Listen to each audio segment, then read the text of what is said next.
Yo, what's good? It's your boy Mixtape Moth, and today I'm going to hit y'all with a review of the new Your Old Droog album entitled Time. Let's get to it. Alright, so Your Old Droog is a clever and idiosyncratic MC and producer coming out of Brooklyn, New York. Now with Droog, you are going to get well-rounded lyrical content. He can give you introspection, storytelling, slick bars, and witty humor, although in Droog's case, the humor is more of the self-deprecating kind. He had a pretty prolific last couple of years, releasing projects like Jewelry, Dump Yard, the collaborative Yad Fahim project, and the Wolf on Wall Street EP with the God Fahim. But this new album, Time, is his first solo album of 2021. It's a project that Droog has labeled as his official debut album. The reason being is because the majority of these tracks were recorded back in 2017. So he sat on this, but decided now was the opportune time to drop it as a surprise for fans. Now, for some perspective, I've listened to a few Droog projects over the years, and I respect him as an MC, but I'm not gonna front like I'm familiar with his whole discography. But I do know that, like many other Droog releases, this is also a conceptual project, and the focus is on the theme of time. It contains 15 tracks and lasts approximately 45 minutes. We get some production from beatsmiths like Quelle Chris, 88 Keys, E Dan, and Mono and Stereo. The bulk of the beats are laid back, jazzy, and slightly gloomy. In terms of the features, Droog enlists artists like MF Doom, ASAP Rock, Elzhi, Blue, and Mick Jenkins. But with that being said, let me go ahead and hit y'all with this track-by-track breakdown. The opener, Time intro, has Droog spitting some bars on top of this dreamy and magical instrumental. This sets the tone that the project is likely to be on the more reflective side. A line that stood out to me was, "Show packed with nerds looking like Comic-Con, me and the mic got a trauma bond." Track 2, The Magic Watch, is a well-crafted storytelling record. Here, Droog tells the tale of an old man who sells watches to people on the street that allows them to go back in time. The elegant strings and dusty drums are an ideal backdrop for Droog's movie-like story. Some of these tales are pretty deep, and I was curious as to who the old man with the watch was supposed to be. It's very mysterious. Please listen to my Jew tape. Droog speaks on the early challenges that he faced trying to break into the music industry. This is set to a lo-fi jazz loop that sounds straight out of the mid-90s. Droog mentions his failed meeting at Def Jam with Sha Money XL, who told him that his flow was dope, his lyrics were dope, but something about him sounded dated. But Droog kept working and eventually gained the attention of No ID. In 2014, he wanted to sign Droog, but Droog had already made the decision to go independent. He talks about linking with the God Fahim and Makami, and the rest is history. I like this record not only for the production and Droog's honest reflections, but also because there's some inspiration to be found in Droog's persistence. He never gave up and just got nicer. Next is Dropout Boogie, which features a verse from the late great MF Doom. We are getting an up-tempo rock sample flip courtesy of E Dan. I feel this lo-fi and eccentric loop fit perfectly with the aesthetic that Droog and Doom bring to the table. Droog reflects back on his poor attitude about school. He states,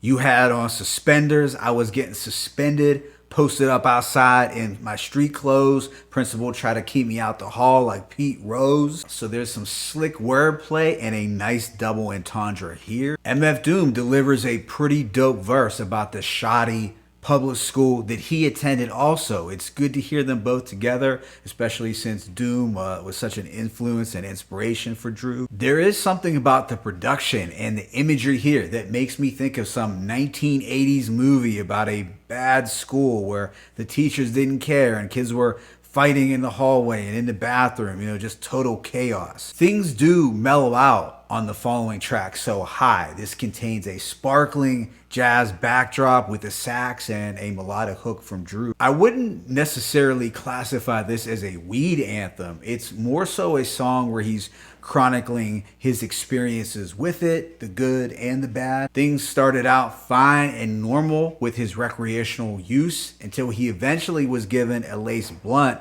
This, however, changed everything, and as a result, he doesn't smoke anymore. I think Styles P would have been an ideal feature given the production and the subject matter. The following track, Lost Time, finds Droog being honest about the time he had squandered in the past. This is set to a minimalist jazz loop that's slightly psychedelic. He has a dope punchline about how his life wasn't on track with, like a rapper who wasn't too good at picking beats, I wasn't on the right track. I think this record might be relatable, as I'm sure many of us at one point have felt like we lost some time in the past. Maybe we weren't on our purpose, or maybe we spent too much time partying and bullshitting. Right after is You're So Sick, a track with a laid back and dope sample. However, I wasn't really feeling the subject matter, which was about Droog's sexual fetishes. Now, I know this is a part of Droog's shtick to incorporate some graphic lines here and there and go into his sexual perversions, but it really wasn't something I was trying to hear at the end of the day. A little too cringeworthy. Track 8, Quiet Time, is a shorter record where Droog lets us in on his creative process. This is set to a psychedelic vocal sample and a gloomy guitar riff. He prefers to write and do most of his creative content at night. That way he can block out all the distractions from the outside world. I feel this is a cool track, but it felt slightly underdeveloped. Then on Field of Dreams, Droog enlists A$AP Rocky and Elzhi to perform some lyrical gymnastics over a dusty horn loop. It's a nice soul and jazz fusion. I can't say that I'm too into A$AP Rocky, although I know he can rap, but I did like Droog and Elzhi's verses for sure. What follows is the cautionary One Move. This has a pretty impressive feature lineup with Blue and Mick Jenkins. The three talk about making choices on top of a contemplative jazz beat. Droog speaks on his friend's near-death experience after almost having been in the wrong place at the wrong time, because you know in life, one move could get you stuck, or one move could get you right. You gotta choose wisely. The subsequent track is The Other Way. We're getting a dreary and nocturnal beat that sounds a little 90s inspired. On here, Droog talks about staying out the way and avoiding the drama, but it also shows his willingness to stand alone and not follow the crowd. What comes next is a hip hop lullaby. It's a storytelling track about how his childhood changed as hip hop evolved. It's actually a pretty deep concept to cover. The production here is atmospheric with some hypnotic vocals. I think it's a decent enough beat that gets the job done. However, I was more impressed with the storytelling than the beat. The sounds of the subway train were some of his earliest known lullabies. Then this changed as he got older and gangster rap became more prevalent. As he recalls, the same parks that we used to play became spots where the blunt spark. Mama's lullabies got more peppered with gun talk. Track 12 is the standout Madsen Ave, produced by 88 Keys. It's easily my favorite on the project, set to a slick guitar sample. Droog talks about surviving the rotten apple. He admits that the city almost chewed him up and spit him back out, and that being an antisocial introvert didn't make things any easier for him. This has that driving through the city on a warm summer evening feel. It might be a Sade sample. If you love songs that deal with New York City in general, you should love this one. The second to last track is the very pensive No Time. Droog gives us some deep introspection over this meditative beat. He raps about living on borrowed time, the importance of living in the present, and just overall his desire to try to find life's meaning. I would say a few lines on Droog's second verse are some of the most powerful and heartfelt that I've ever heard from him. He raps, "Can't brush someone off like I'll see them again.